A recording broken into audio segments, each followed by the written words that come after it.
안녕하세요. 복지생활정보마트입니다. 혹시 여러분 은퇴 이후에도 생활비 때문에 일을 계속하고 계신 분들 많으시죠?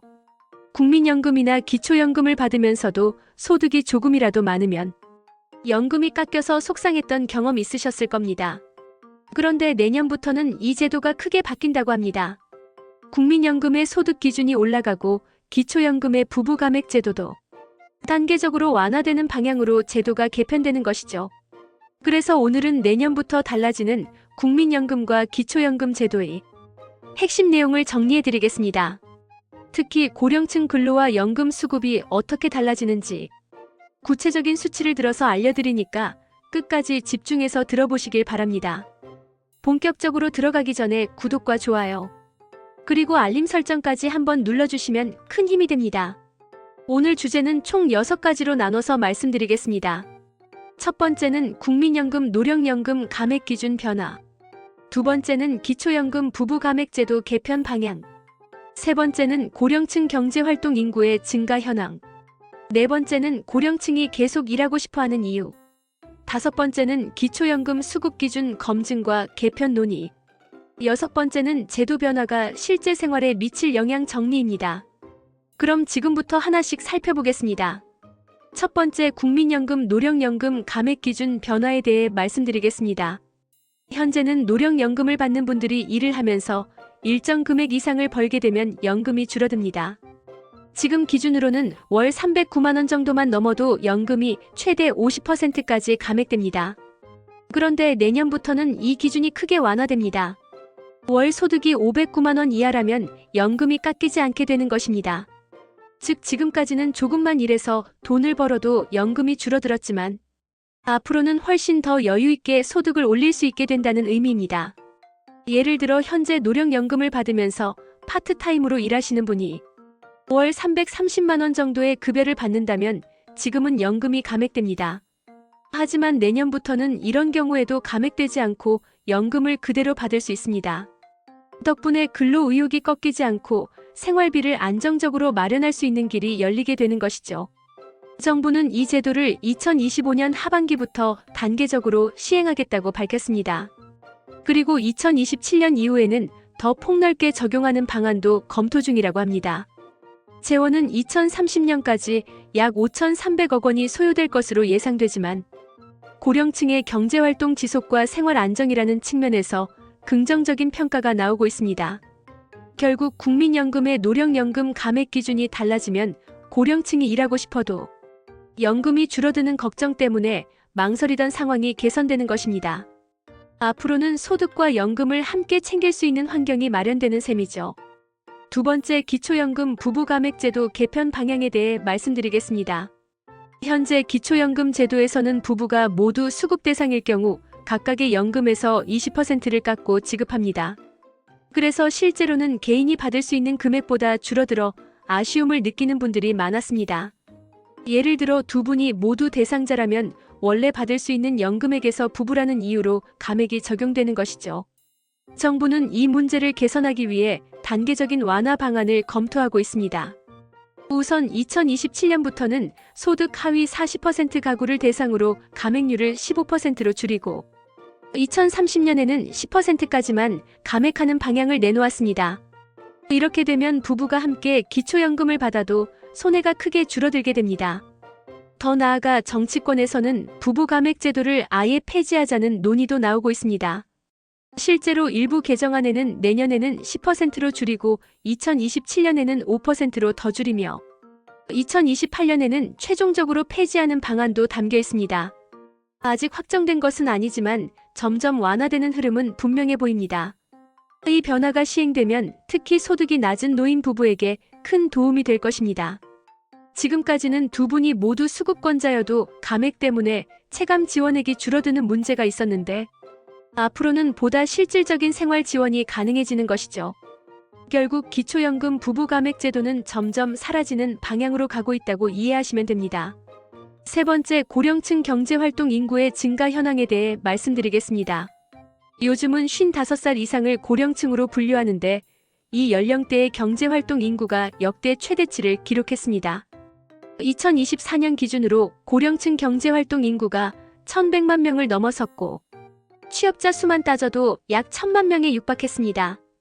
이는 작년 같은 시기보다 수십만 명이 늘어난 수치로 그만큼 많은 어르신들이 계속 일하고 있다는 의미입니다. 특히 고령층 취업자들의 직업군을 보면 단순 노무 종사자가 가장 많고 그 다음이 서비스 종사자입니다. 반대로 관리자나 사무직은 상대적으로 적은 비중을 차지했습니다. 이는 은퇴 후에도 전문직이나 관리직으로 이어지는 경우는 많지 않고 대부분 새로운 단순 업무로 재취업한다는 것을 보여줍니다. 또한 고령층의 경제활동 참가율과 고용률 모두 역대 최고 수준을 기록했습니다. 참가율은 약 61%, 고용률은 약 59%로 지난해보다 각각 0. 몇 %포인트씩 상승했습니다. 수치상으로는 소폭이지만 인구 자체가 늘고 있기 때문에 실제 규모는 상당히 큰 변화입니다. 이런 흐름이 나타나는 이유는 기대 수명이 늘어나고 있다는 점도 크지만 무엇보다 생활비 부담 때문입니다. 연금만으로는 충분하지 않아서 계속 노동시장에 남아있는 경우가 많기 때문입니다. 결국 고령층 경제활동 인구 증가는 앞으로도 계속 이어질 가능성이 높고 이에 맞춰 연금 제도의 개선도 필수적으로 따라와야 하는 상황입니다. 네 번째, 고령층이 계속 일하고 싶어하는 이유에 대해 말씀드리겠습니다.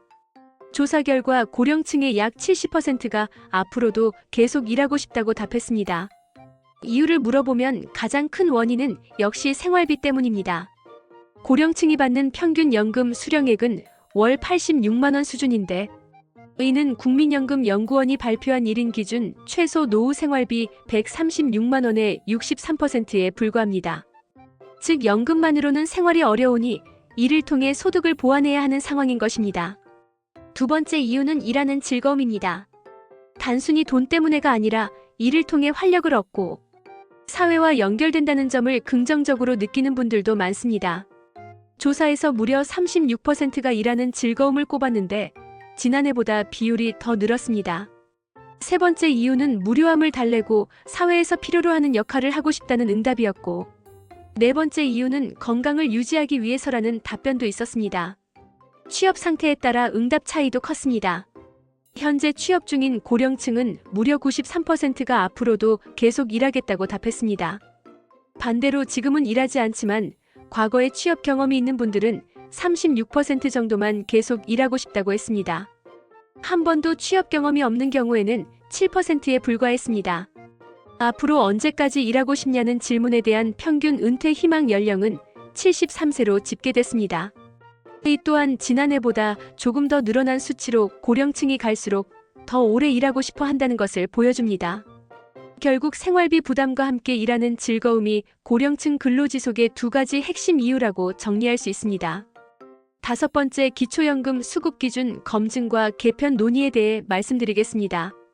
현재 기초연금은 65세 이상 노인 인구의 소득 하위 70%를 대상으로 지급됩니다. 이를 위해 정부는 매년 전체 노인의 소득과 재산 분포를 예측해서 70%에 해당하는 경계선을 금액으로 발표하는데 올해 기준으로는 1인 가구는 월 228만 원, 부부는 월 364만 8천 원 이하가 대상입니다. 하지만 이는 각종 공제를 적용한 값이어서 실제로는 더 많은 소득을 올려도 기초연금을 받는 경우가 발생합니다. 예를 들어 1인당 월 437만 원, 부부로는 월 745만 원까지 버는 경우에도 수급이 가능할 수 있습니다. 이런 기준이 과연 공정한가 하는 문제 제기가 나오면서 국민연금연구원이 기존 기준에 오류가 없는지 검증하는 연구를 진행하기로 했습니다. 이번 연구는 향후 제도 개편의 기초 자료가 될 예정입니다. 따라서 결과에 따라서는 지금 기초연금을 받고 있는 분들 중 일부가 대상에서 제외될 수도 있고 반대로 새로 포함되는 경우도 생길 수 있습니다. 정치권에서도 다양한 논의가 이어지고 있습니다. 특히 민주당에서는 부부가맥제도의 단계적 폐지를 담은 개정안을 발의하기도 했습니다. 여기에는 내년에 가맥률을 10%로 줄이고 2027년에는 5%로 낮추며 2028년에는 완전히 폐지하는 방안이 포함되어 있습니다. 아직 국회 논의를 거쳐야 하지만 기초연금과 관련된 제도 변화가 연이어 추진되는 모습입니다. 결국 기초연금은 앞으로 선정 기준부터 가맥 규정까지 폭넓게 손질될 가능성이 높습니다. 이는 노후 생활의 안정성과 직결되는 부분이므로 고령층은 제도 변화 소식을 꾸준히 확인할 필요가 있습니다. 6번째, 제도 변화가 실제 생활에 미칠 영향에 대해 말씀드리겠습니다. 국민연금의 노령연금 감액 기준이 상향되면 고령층은 일을 하면서도 연금이 줄어드는 걱정을 덜 수 있습니다. 예전에는 조금만 소득이 생겨도 연금이 깎여서 차라리 일을 포기하는 경우가 있었는데, 앞으로는 안정적으로 일자리를 유지하며 생활비와 연금을 동시에 챙길 수 있습니다. 이는 근로 의욕을 높이고 노후 소득 보장에도 긍정적인 효과를 줄 것입니다. 기초연금 부부 감액 제도가 완화되면 소득이 적은 부부 가구의 체감 지원액이 더 늘어나게 됩니다. 부부가 모두 수급권자일 경우 그동안 20%가 줄어드는 불이익이 있었는데, 앞으로는 감액률이 점차 줄어들고 궁극적으로 폐지까지 검토되고 있어 실질적인 생활 지원이 강화됩니다.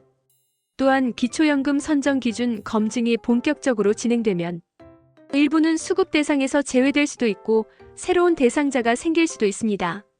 따라서 어르신들은 정부와 국민연금연구원의 발표를 반드시 확인해야 하고 필요할 경우 상담을 통해 본인의 자격을 꼼꼼히 따져봐야 합니다. 전반적으로 보면 이번 제도 변화는 고령층이 더 오래 일하면서도 생활 안정성을 확보하도록 돕는 방향으로 나아가고 있습니다.